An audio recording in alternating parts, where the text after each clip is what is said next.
can't stop snacking. I feel guilty every time I eat snacks. I know I shouldn't, but I still do. If you ever had these thoughts, you're not alone. And today, I'm not here to tell you to stop snacking. I want to talk about something different, creating a snack box. Before we talk about snack, we have to look at something it comes even earlier. Because very often, snacking isn't a problem. It's a signal. Many of us think we snack because we lack willpower. But in reality, we are often not eating enough or not eating meals that feel truly balanced. And this is why I personally start my day with an Ichiju Sansai style breakfast. Ichiju Sansai is a traditional Japanese eating method composed with one rice, one soup with different kinds of vegetable, tofu and seaweed, one main dish, and two side dishes. I eat many different foods, but each portion is small. With this style, I don't run out of energy before lunch, and I also don't feel overly full or uncomfortable. On days when I just have a yogurt and fruit, I almost always feel hungry before lunch. And not just hungry, it feels like no matter what I eat afterward, I keep wanting something throughout the day. That restless, never quite satisfied feeling often shows up at snacking. That's why, even if it means waking up earlier, I choose to eat a proper breakfast. Not because I should, but because I've learned how my body responds. If you want to try a bowl of rice with the miso soup, I have a recipes on my website. The link is in the description box. Different nutrients affect fullness differently. Carbohydrates gives quick energy, but the energy fades relatively fast. Protein keeps you full longer, but it takes more effort to digest. Fat, even in a small amounts, creates a sense of satisfaction. When meals are missing one of those, your body naturally goes looking for it later. And this is why balance matters. There's a phrase that has changed my way of thinking about snacking. A snack is an extension of your meal. A snack is not a time to eat junk food without thinking, and it's not something you need to feel guilty about.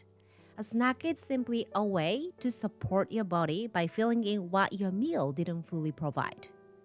This idea actually came from my own experience as a parent. When my kids were very young, they went to daycare in Tokyo, in Japan.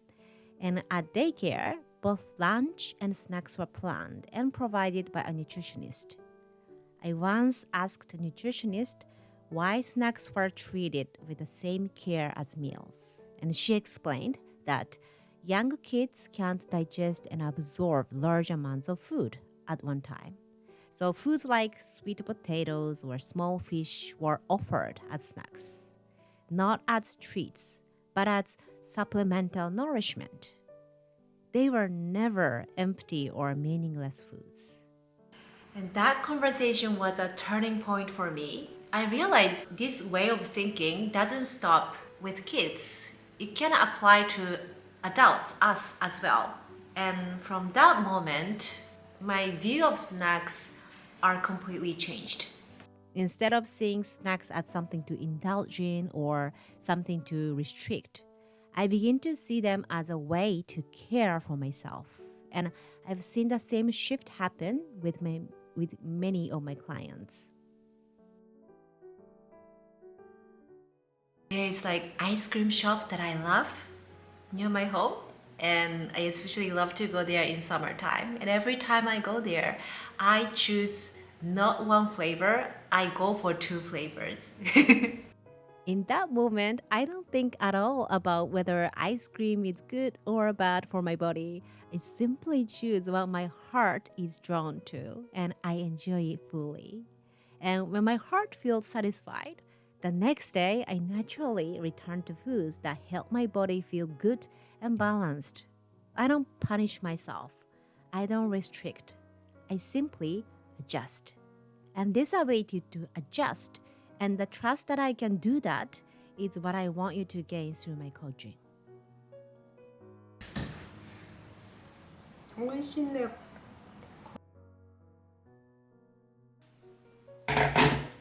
Before grabbing snacks, pause for a moment and ask yourself, am I really hungry or am I just thirsty? Thirst often feels like hunger. Try a glass of water first, then decide.